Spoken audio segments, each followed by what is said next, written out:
back to my channel. Today's gonna be a little bit of a harder video for me. If you guys saw, the name of this video kind of lets you in on the tea. I went to the hospital this week. It was pretty serious, and I just wanted to update you guys on that because this vlog is supposed to be just letting you guys in on my life, and so I want to be true to that, and I want to be transparent with what's going on as much as I can. Obviously there's certain details that I'm not going to share, but I wanted to just be real with you guys about what's happening. I have a video from whenever I first got into the hospital that can kind of show you it, so this is that. So this isn't really how I thought I would be starting this vlog, but I'm in the hospital. I started having chest pain and some heart stuff flaring up on, I guess it would be Tuesday of this week, and then it was still happening Wednesday, and so Wednesday night I ended up going to the ER, and they started doing a bunch of tests, and they ran a few EKGs on me. They took a few blood tests, they did some kind of x-ray on my heart and my lungs, and they just did a lot. And so I came back that my heart enzyme levels were super high.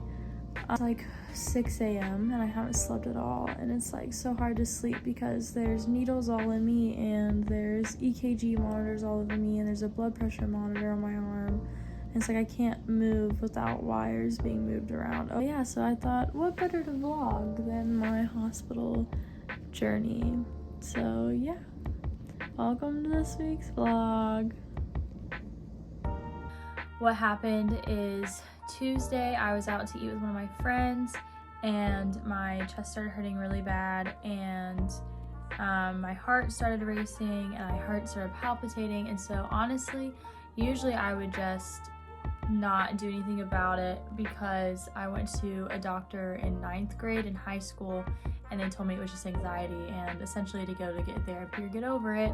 And so I just never thought anything of it since then because I just didn't want to waste my parents' money and all of that. So I've just been dealing with that for the longest time, and now I'm a senior in college, right? So like I just always would just deal with it, whether it's like at practice or just laying in bed or whenever it happens. But usually it only lasts for like a minute, and then I recover from it and I'm fine.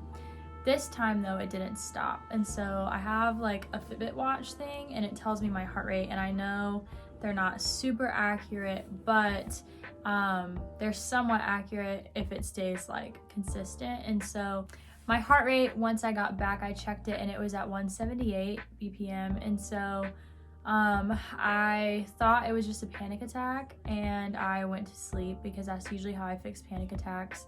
And that is what works for me. It's not always what will work for you. So I'm not a medical professional. Don't do what I do, obviously. Like, I did not handle this completely how I should have, and I know that, but I'm just letting you guys in on what I did. But like, go to your doctor, please, because I wish I would have went to mine sooner.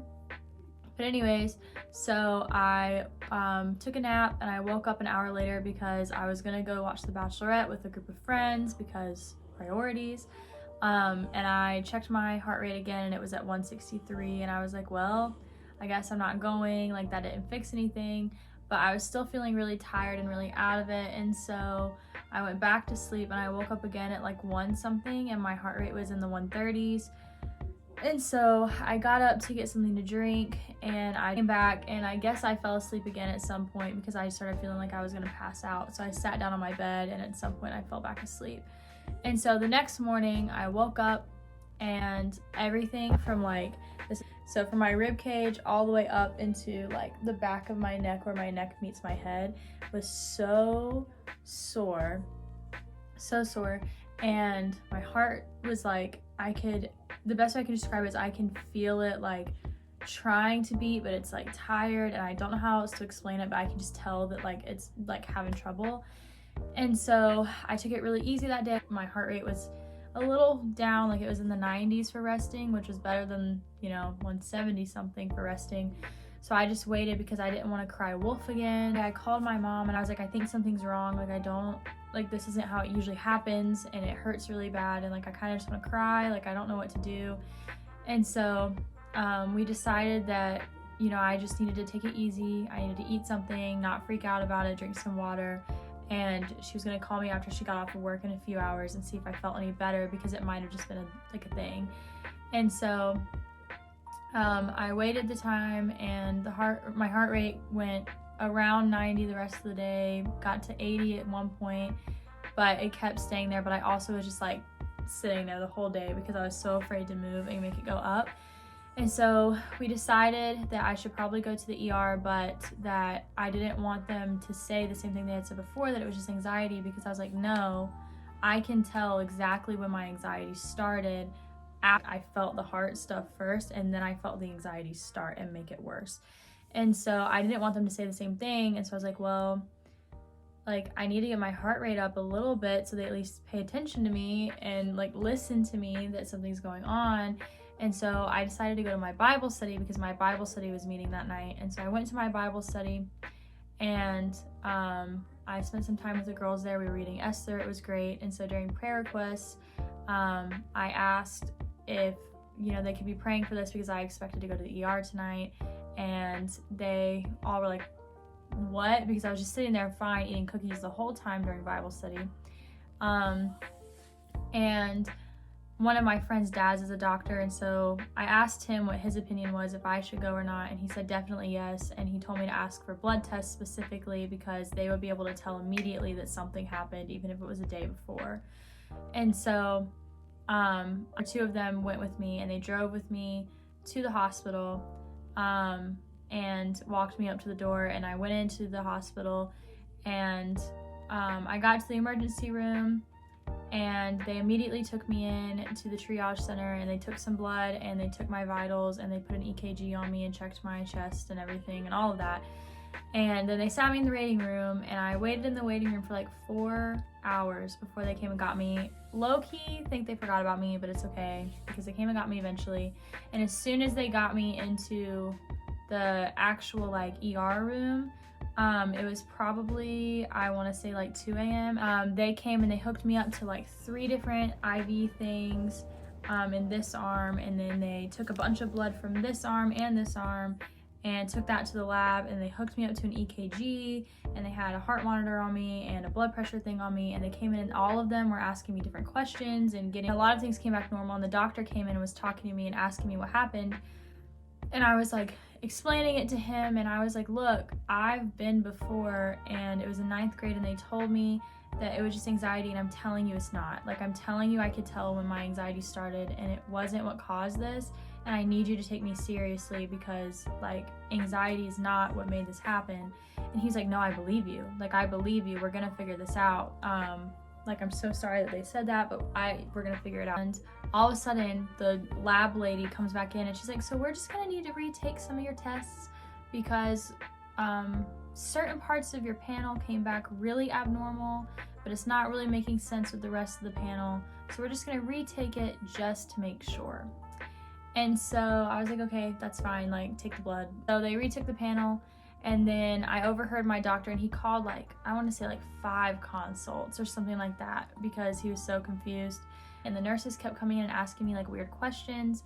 Felt like I was on Grey's Anatomy, because like I was just causing them so much confusion. And so then a different doctor comes down, and he's from the main hospital, and he's asking me different questions and stuff.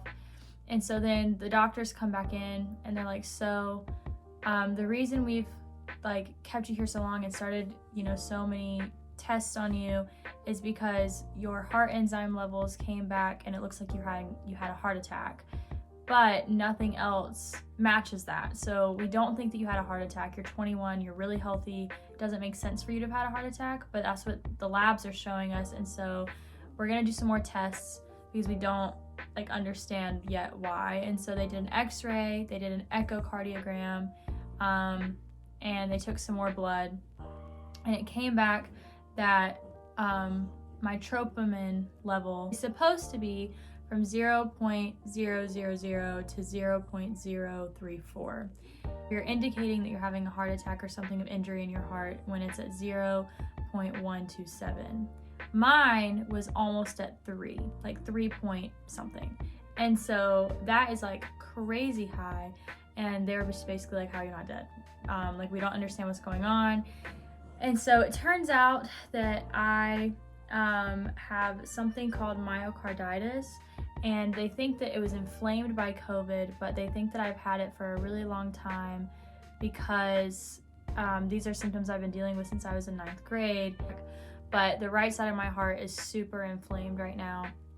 And so they kept me overnight and did more tests and just made sure that I was not going to die, essentially. They said that they had to classify me as a heart failure patient, but that they didn't suspect that I was going to go into heart failure, so I was fine. But everything just felt so weak and tired, and I still feel pretty fatigued.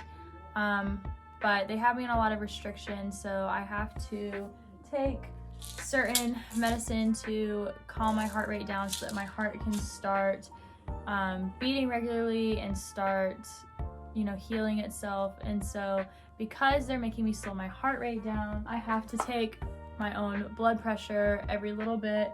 And so if it gets below a certain point, I have to go back to the hospital. So I'm not allowed to do anything like even mildly strenuous. So I'm not allowed to walk to class or across campus at all.